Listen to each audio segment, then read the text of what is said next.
It's very, very strange to have somebody that you know be a Soviet spy.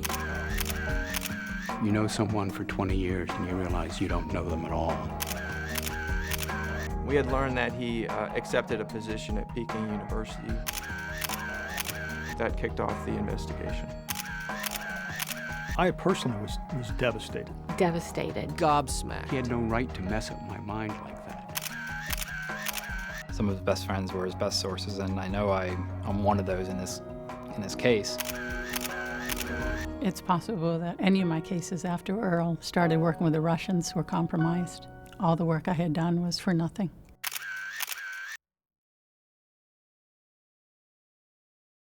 When a friend of yours turns out to be one of the country's few international spies, that really wakes you up to the reality of counterintelligence measures. He would always say something like, how's our friend Fidel today? Just kind of a generic question like that where it's easy to pawn off. Or, he often expressed his so-called fascination with the island. Dr. Meng had come to me with some very important personal needs about having his family together. To find out that, in fact, he was using that as a platform to steal was an extraordinary emotional blow. Some people like nice cars. Some people put all their money into their house. Some people spend it on other things, on vacations or whatever. But what we saw in Rick after a while was that he was doing it all at the same time, which would place what he was doing as far beyond his annual income. We had, for example, at least 2 instances where we had a broad-based collection effort with multiple agencies. That information flow ended so quickly, and so we explained it away at the time. But in retrospect, what we should have done was notified some of our counterintelligence analysts.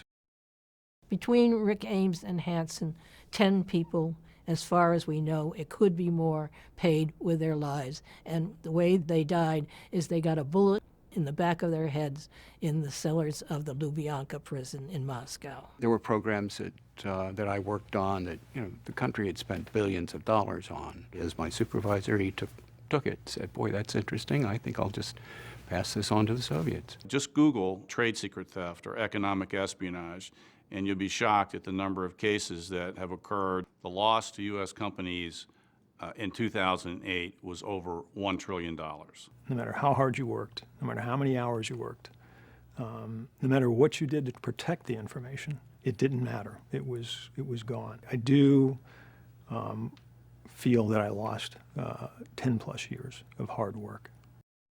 Some of his best friends were his best sources, and I know I'm one of those in this case. It's betrayal, basic betrayal, betrayal to the country, betrayal to myself for abusing our friendship. I'm sure that nothing would surprise me anymore. I would never discount the possibility that anyone could be a spy. I'm very hesitant to recommend people without question for a position of trust, because Bob Hansen listed me as one of his references at one point, and I said, well, I would recommend him without reservation. When I think in terms of Montes today, there's a shadow where Ana Montes was in the memory. It wasn't so much that there wasn't a person there, it's just that the person that I thought I knew didn't exist. And I didn't know how to let it go. I know there were reasons that he felt he had to do it, but I think that it just leaves me with a deep sadness.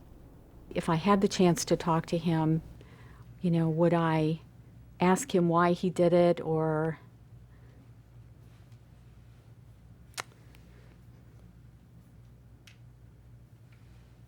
I don't even think I would want to have a conversation about how he could have done this to us. Whenever I think about this, I think about Dante's Inferno. What is the worst sin at the bottom of Dante's Inferno? Treachery. It is those who betrayed a trust. It's very, very hard to realize that you've been fooled that long by someone that you've come to know and trust.